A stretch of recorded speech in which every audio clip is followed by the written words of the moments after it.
Eden গার্ডেন্সে KKR ম্যাচে villain হবে কি বৃষ্টি?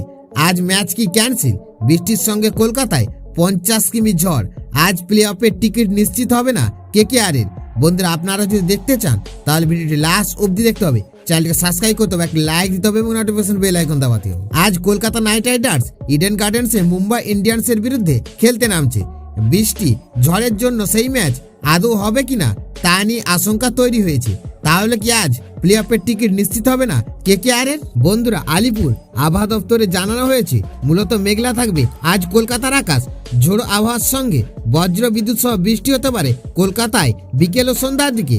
30.4 ডিগ্রি সেলসিয়াস আজ কলকাতার সর্বনিম্ন তাপমাত্রা, যা স্বাভাবিকের থেকে 5.3 কম। সর্বনিম্ন তাপমাত্রা 26.4 ডিগ্রি, যা স্বাভাবিকের থেকে 0.6 ডিগ্রি কম। হলুদ সতর্কতা জারি করা হয়েছে। বন্ধুরা, এবারের আইপিএলে প্রথম দল হিসেবে প্লে অফের টিকিট নিশ্চিত হয়ে যাবে কেকেআর। আজ ইডেনে জিতলে আপাতত 11টি ম্যাচে কেকেআর এর ঝুলিতে আজ 16 point. Net run rate +1.453। Net run rate বেশি হওয়ার কারণে আজ জিতলে এটাও কার্যত নিশ্চিত হয়ে যাবে যে পয়েন্ট তালিকার প্রথম দুইয়ে শেষ করবে কেকেআর।